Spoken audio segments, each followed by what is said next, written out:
अब मैं बीजेपी से कहना चाहता हूं, अच्छी तरह सुन लीजिए। एटम बम का नाम सुना आपने? सुना है एटम बम का नाम? उससे बड़ा क्या होता है? एटम बम से बड़ा हाइड्रोजन बम होता है। माधवपुरा में हमने एटम बम दिखाया था। बीजेपी के लोगों तैयार हो जाओ, हाइड्रोजन बम आ रहा है।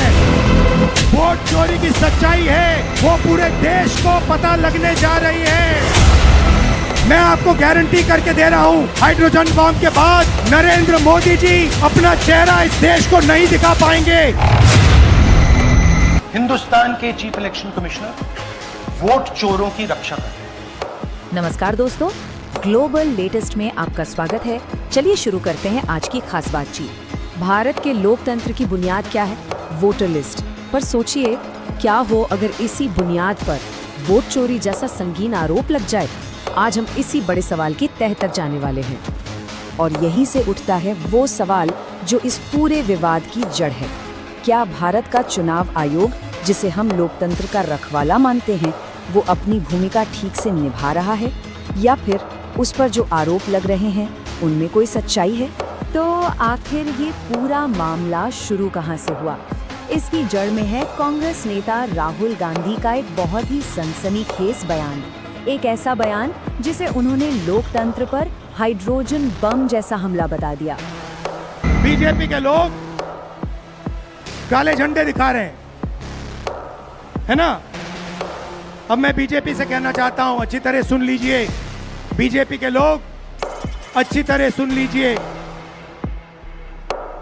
भैया, एटम बम का नाम सुना आपने? सुना है एटम बम का नाम? उससे बड़ा क्या होता है? उससे बड़ा क्या होता है? एटम बम से बड़ा हाइड्रोजन बम होता है। होता है नहीं होता है?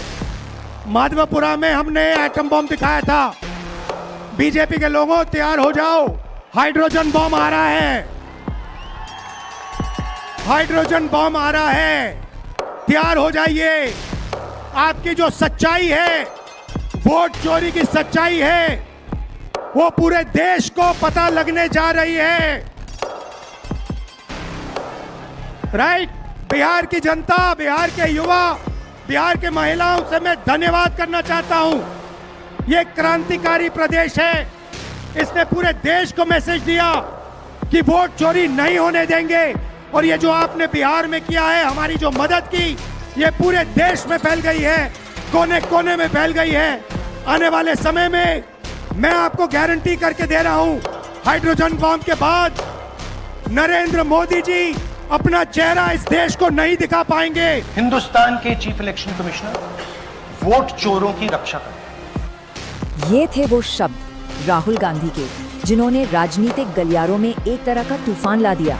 देखिए, उन्होंने सिर्फ एक आरोप नहीं लगाया, बल्कि ये दावा किया कि ये एक सोची समझी साजिश है और इसे कोई छोटा मोटा हमला नहीं, बल्कि लोकतंत्र पर एक हाइड्रोजन बम का नाम दिया।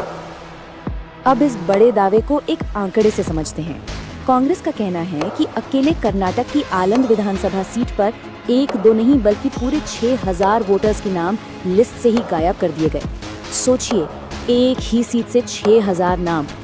और बात सिर्फ कर्नाटक तक ही सीमित नहीं थी। सूत्रों की माने तो ये एक बड़े पैटर्न की बस एक कड़ी थी। 2018 में तेलंगाना में भी वोटर लिस्ट को लेकर बड़ा विवाद हुआ था। फिर दिल्ली, उत्तर प्रदेश, राजस्थान, देश के अलग अलग कोनों से लगातार ऐसी ही शिकायतें सामने आ रही थी। नागराज जी, इन्होंने 2 एप्लीकेशन 36 सेकंड में फाइल कर दी और मजे की बात देखिए, ये 4 बजे सुबह उठ के फाइल कर रहे हैं। पता नहीं क्या हुआ, 4 बजे सुबह कहा कि भैया मैं 2 वोटर को डिलीट करूंगा, और कितने 36 सेकंड में डिलीट कर दिए, फिर सो गए। हमारी माइंड में पहले सवाल था कि क्या इलेक्शन कमीशन भी सो रहा है, मगर नहीं, सोया कोई नहीं है, जगे हुए हैं। सिस्टमैटिकली मदद हो रही है। ನನ್ನ ಹೆಸರು ಸೂರ್ಯಕಾಂತ್ ಗೋವಿನ. ನಾನು ಸರ್ಸಂಬ ಗ್ರಾಮದಲ್ಲಿ ನನಗೆ ನಾಲೆಜ್ ಇಲ್ಲದೆ ನನ್ನ ಹೆಸರು ಮೇಲೆ 9 ಜನರ ಲಿಸ್ಟನ್ನು ಡಿಲೀಟ್ ಮಾಡಿದ್ದಾರೆ. ಇಲೆಕ್ಷನ್ ಟೈಮ್ ಈಗ ನಾ ಅರ್ಜಿ ಹಾಕಿಲ್ಲ, ನನಗೆ ಅದಕ್ಕೆ ಸಂಬಂಧ ಇಲ್ಲ.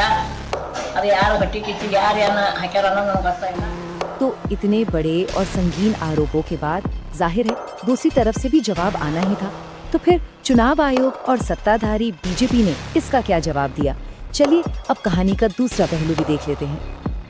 इलेक्शन कमीशन ने बड़ा स्पष्ट कहा है कि no deletion of any vote can be done online by any member of public. Online किसी भी वोट को नहीं काटा जा सकता और no deletion can take place without giving an opportunity of being heard to the affected person. तो बगैर किसी की बात सुने उसका वोट नहीं काटते, उस पर निर्णय नहीं करते। सारे मतदाताओं को अपराधी बनाना और चुनाव आयोग सामने संभव नहीं। हलफनामा देना होगा या देश से माफी मांगनी होगी, दूसरा विकल्प नहीं। आपके माध्यम से मैं ये भी कहना चाहता हूं, अगर 7 दिन में हलफनामा नहीं मिला तो सारे आरोप निराधार हैं और हमारे मतदाताओं को ये कहना कि वो पर्ची है जिसके ऊपर जो भी इसके साथ बोल रहा है उसको माफी। महाराष्ट्र में रहते जब ड्राफ्ट थी तो दावे और आपत्ति क्यों नहीं जमा कराए गए? जब रिजल्ट निकल आया तब याद आया कि ये गलत था और एक भी मतदाता का नाम सबूत सहित आज तक चीफ इलेक्टोरल ऑफिसर महाराष्ट्र को नहीं मिला। चुनाव हुए 8 महीने हुए। महाराष्ट्र में क्यों नहीं उच्चतम न्यायालय में चुनावी याचिका दायर की गई? फिर एक बात कि आखिरी इतना मतदान कैसे चुनाव आयोग की बात अगर 10 घंटे मतदान होता है, हर घंटे 10 मिनट जितना वक्त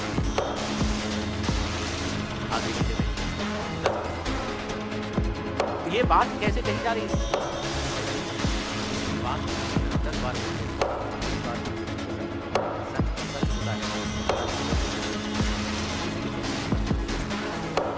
आनंद विधानसभा क्षेत्र ये कांग्रेस के ही कैंडिडेट ने जीती थी 2023 में 10,348 मतों से। तो क्या श्रीमान राहुल गांधी जी कांग्रेस ने वोट चोरी करके सीट जीती थी? यह जो सिलेक्टिविटी है, कि हम सिलेक्टिव आउटरीच दिखाएंगे, यह भी भारत की जनता ने। आप हिमाचल में जीतते हैं, उस समय तो नहीं कहते कि इलेक्शन कमीशन ने अच्छा काम किया। उस समय तो आप नहीं कहते हैं कि इलेक्शन कमीशन ने कहीं ना कहीं फर्जीवाड़ा किया। उस समय आप फर्जीवाड़ा आपको नजर नहीं आता है या आप बधाई भी नहीं देते। उस समय आप तेलंगाना में जीतते हैं, आपका मुख्यमंत्री बनता है तेलंगाना, भारतीय जनता पार्टी हार जाती है। उस समय का कोई भी प्रेस कॉन्फ्रेंस आप दिखा दीजिए कि राहुल गांधी ने कहा हो कि तेलंगाना में इलेक्शन कमीशन ने फर्जीवाड़ा किया है। उस समय किसी के ऊपर कोई प्रश्नवाचक चिन्ह नहीं उठाते। जब आपको 99 सीट मिलती है लोकसभा के चुनाव में, तो आप पूरे देश में सेलिब्रेट करते हैं। और यहाँ आकर ना कहानी के 2 बिल्कुल अलग अलग वर्जन सामने आते हैं। एक तरफ कांग्रेस इसे वोट चोरी का संगीन आरोप बता रही है, तो दूसरी तरफ चुनाव आयोग का कहना है कि अरे नहीं, ये तो बस एक रूटीन सफाई की प्रक्रिया थी। मतलब जिसे एक पक्ष लोकतंत्र पर हमला बता रहा है, दूसरा पक्ष उसे एक जरूरी एडमिनिस्ट्रेटिव काम कह रहा है। बिल्कुल 2 अलग बातें। इस पर बीजेपी ने एक सीधा सा सवाल उठाकर पूरे मामले को एक नया मोड़ दे दिया। उनका कहना था, अगर वाकई वोट चोरी हो रही थी तो फिर कांग्रेस उसी आलन सीट से चुनाव जीती कैसे? उनका तर्क ये था कि ये सब कुछ नहीं, बस हार का बहाना पहले से तैयार करने के लिए एक राजनीतिक नैरेटिव बनाने की कोशिश है। अच्छा, दावे और जवाबी दावे तो बहुत हो गए, लेकिन इन सब के बीच असल में आंकड़े क्या कहते हैं? चलिए अब थोड़ी देर के लिए राजनीति से हटकर जरा फैक्ट्स पर नजर डालते हैं। और यहाँ मामला 6000 से बढ़कर बहुत बड़ा हो जाता है। पता चला कि चुनाव से ठीक पहले पूरे कर्नाटक राज्य में वोटर लिस्ट से 1-2 नाम नहीं बल्कि करीब 6 लाख नाम हटाए गए थे। 6 लाख, ये एक बहुत ही चौंकाने वाला आंकड़ा है। तो जब मीडिया और इलेक्शन एक्सपर्ट्स ने इस मामले की पड़ताल शुरू की तो कहानी और भी पेचीदा होती चली गई। एनडीटीवी और द हिंदू जैसी संस्थाओं की रिपोर्ट्स में वोटर वेरिफिकेशन की प्रक्रिया में ही कई गड़बड़ियां मिली। कई वोटर्स ने तो साफ कहा कि भाई हमने तो अपना नाम हटाने के लिए कभी कहा ही नहीं। एक्सपर्ट्स ने भी माना कि हाँ, वोटर लिस्ट में गलतियां होती हैं, लेकिन इतनी बड़ी संख्या में एक साथ नाम हटना ये वाकई चिंता की बात है। तो इन सारे आरोपों, जवाबों और आंकड़ों से परे इसका हमारे लोकतंत्र के लिए क्या मतलब है, और इस पूरी बहस में भारत की जो युवा पीढ़ी है जिसे हम जेन ज़ी कहते हैं, उसकी क्या भूमिका हो सकती है।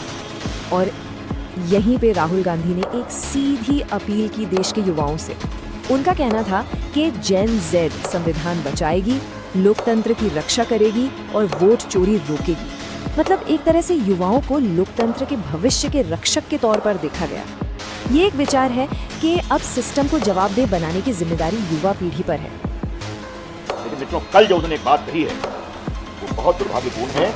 और राहुल गांधी ने कल शाम 7:05 में ट्वीट किया, देश के युवा, देश के स्टूडेंट, देश के जनरेशन के संविधान को बचाएंगे, लोकतंत्र की रक्षा करेंगे और वोट चोरी को रोकेंगे। I repeat, Rahul Gandhi put up a post on the social media 7:05 in the evening.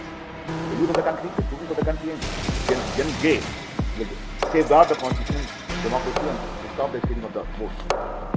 क्या कहना चाहते हैं राहुल गांधी? आप कहना क्या चाहते हैं? एक जन जे के नाम पर देश में आप अराजकता फैलाना चाहते हैं? ये बहुत गंभीर सवाल है और ये पूरा ट्वीट किया गया और उनका इकोसिस्टम ने जन जे के नाम पर ट्वीट करना चाहिए। ये बहुत गंभीर विषय है। राहुल गांधी जानबूझकर लोकतंत्र को कमजोर कर रहे हैं, देश में अराजकता फैलाना चाहते हैं और हिंसा अराजकता को उकसा रहे हैं।